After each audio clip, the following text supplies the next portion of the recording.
I was diagnosed with melanoma when I was 24. It was on my chest. My mum found it, actually. We hadn't seen each other in about 3 months, and we went out for lunch one day, and I happened to be wearing a V-neck top, and her eye just went straight to it, and she said, "That thing on your chest has changed. I want you to go see someone about that now."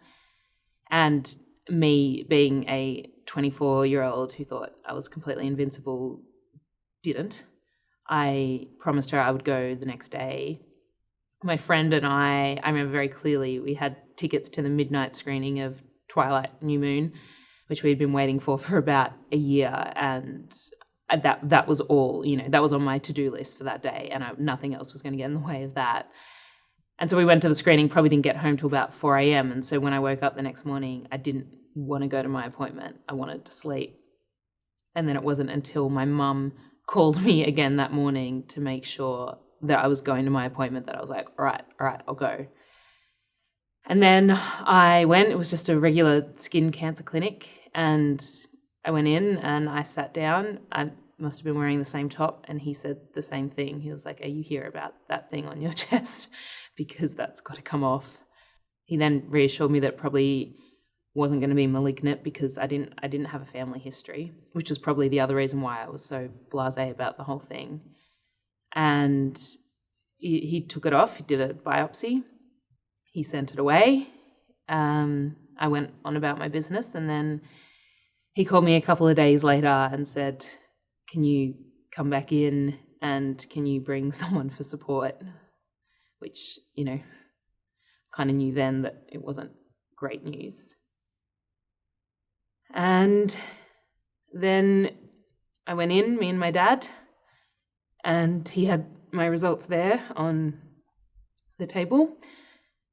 And he was already on the phone to hospitals as I walked into the office, and I could hear him talking, and he was trying to get me in for surgery.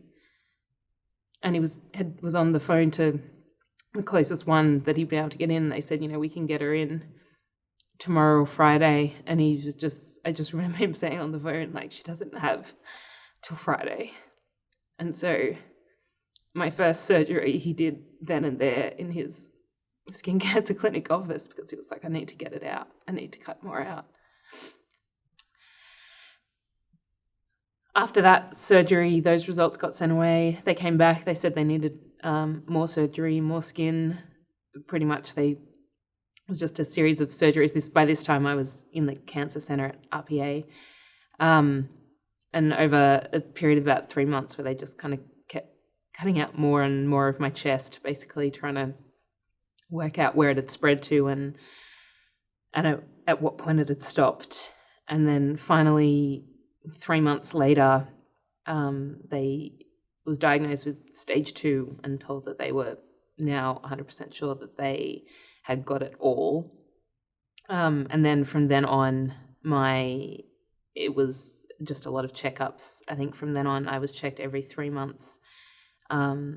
Mainly making sure that it hadn't spread, that it wasn't going to show up somewhere else. They were, because it was so close to my heart and so close to my glands, their biggest fear was that it had gotten into my lymph nodes, and there was a lot of talk about where to go from there. But in the end, they decided to, it was to just wait and see. And very luckily, it hadn't spread into my lymph nodes. So in that way, I was very much one of the lucky ones, because it would have been a whole other ball game if it had. And then that's when my life kind of shifted, and it all became about, prevention and, talking to other people about it and educating myself about it, which was the most important thing. And so now I'm basically the sunscreen lady. That's what my friends call me. If I could speak to 16-year-old Monica, I would say, don't worry about it. There's going to be amazing breakthroughs in spray tans later in life. Don't worry about being tan now. It's not important.